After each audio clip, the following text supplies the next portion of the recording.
राधे राधे मेरे प्यारे भाइयों बहनों माताओं व बंधुओं, संस्कार की बातें चैनल में आपका स्वागत है। बंधुओं, आज सावन मास के शुक्ल पक्ष की पंचमी तिथि है, जो कि नाग पंचमी के रूप में मनाई जाती है। बंधुओं, मैं आपको आज नाग पंचमी की कथा सुनाने जा रही हूँ। बंधुओं, श्रावण शुक्ल पक्ष की पंचमी को नाग पंचमी कहा जाता है। इस दिन नागों की पूजा की जाती है। गरुड़ पुराण में ऐसा कहा गया है कि नाग पंचमी के दिन घर के दोनों बगल में नाग की मूर्ति खींचकर इसके बाद प्रमुख महानागों का पूजन किया जाए। पंचमी नागों की तिथि है। ज्योतिष के अनुसार पंचमी तिथि के स्वामी नाग है। शेष आदि सर्पराजों का पूजन पंचमी को होना चाहिए। सुगंधित पुष्प, दूध सर्पों को बहुत अति प्रिय है। गांवों में इसे नाग चैया भी कहते हैं। इस दिन ग्रामीण लड़कियां किसी जलाशय में गुड़ियों का विसर्जन करती हैं। ग्रामीण बच्चे तैरती हुई इस निर्जीव गुड़ियों को डंडे से खूब पीटते हैं।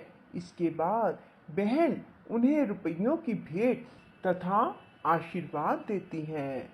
बंधुओं, यदि आपने हमारे YouTube चैनल संस्कार की बातें अब तक सब्सक्राइब नहीं किया तो जरूर करें और बेल आइकन दबाना ना भूलें, ताकि आपको हमारी आने वाली सभी वीडियोस की जानकारी सबसे पहले हो सके। बंधुओं, वीडियो को पूरी सुने। सुनने के बाद कमेंट बॉक्स में जय नागों की लिखना ना भूलें। बोलो नाग देवता की जय। बंधुओं, एक बार एक सेठ जी थे। उनके 7 पुत्र और 7 ही पुत्र वधुएं थी, जिनमें सबसे छोटी बहू बहुत समझदार और सुशील थी, परंतु उसके कोई भाई नहीं था। एक दिन बड़ी बहू ने घर लीपने को पीली मिट्टी लाने के लिए सभी बहुओं को साथ चलने के लिए कहा और कहा कि सभी थलिया और खुरपी लेकर मिट्टी खोदने के लिए चलें। और सभी एक जगह पहुंची और मिट्टी खोदने लगी। तभी वहां एक सर्प निकला, जिसे बड़ी बहू खुरपी से मारने लगी। यह देखकर छोटी बहू ने उसे रोकते हुए कहा, मत मारो, यह तो बेचारा निरपराध है। यह सुनकर बड़ी बहू ने उसे नहीं मारा। तब सर्प एक और जा बैठा। तब छोटी बहू ने उससे कहा, हम अभी लौट कर आती हैं, तुम यहाँ से जाना मत। यह कहकर वह सब के साथ मिट्टी लेकर घर चली गई और वहां जाकर घर के काम काजों में बिल्कुल भूल गई कि वह तो सर्प से वादा करके आई है कि वो उसके लिए दूध लेकर आती है। अब उसे अगले दिन ये बात याद आई कि उसे तो सर्प के लिए दूध ले जाना था।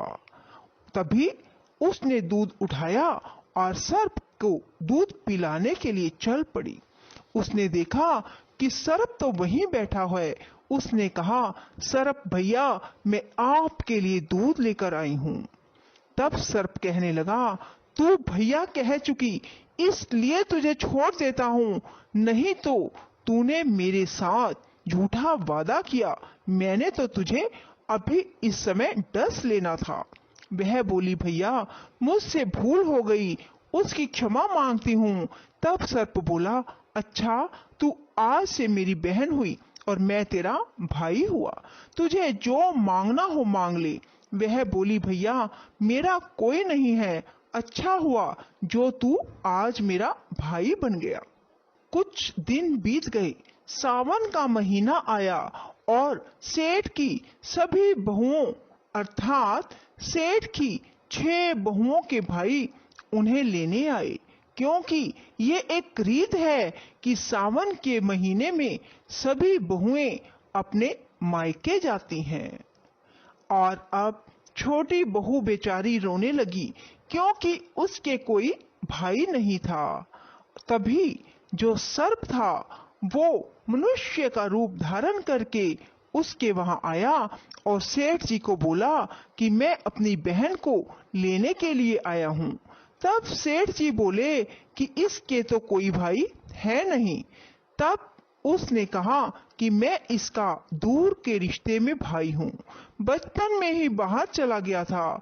उसके विश्वास दिलाने पर घर के लोगों ने छोटी बहू को उसके साथ भेज दिया।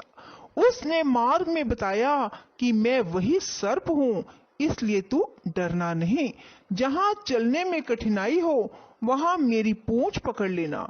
उसके कहे अनुसार ही उसने किया और सर्प देवता के नाग लोक में पहुंच गए। वहां के धन ऐश्वर्य को देखकर छोटी बहू बहुत ही हैरान हो गई।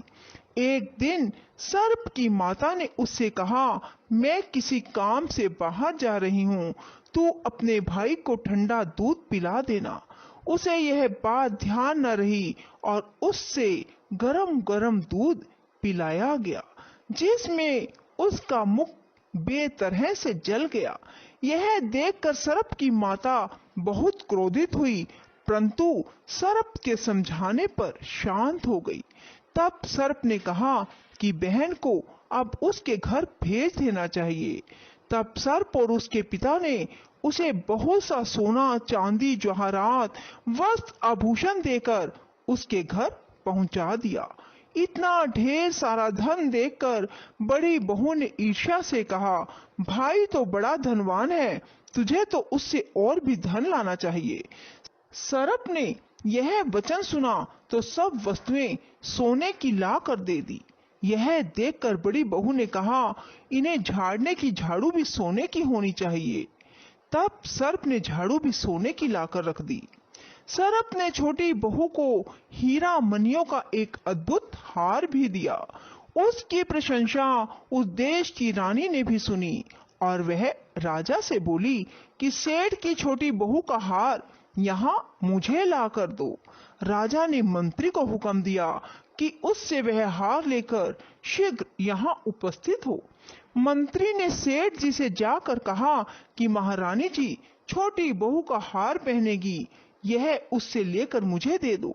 सेठ जी ने डर के कारण छोटी बहू से हार मंगा कर दे दिया। छोटी बहू को यह बात बहुत बुरी लगी। उसने अपने सर्प भाई को याद किया और आने पर प्रार्थना की, भैया रानी ने हार छीन लिया है, तुम कुछ ऐसा करो कि जब वह हार उसके गले में रहे तब के लिए सर्प बन जाए और जब उसे मुझे लौटा दे तब हीरो और मनियों का हो जाए। सर्प ने ठीक वैसा ही किया। जैसे ही रानी ने हार पहना वैसे ही वह सर्प बन गया। यह देखकर रानी चीख पड़ी और रोने लगी।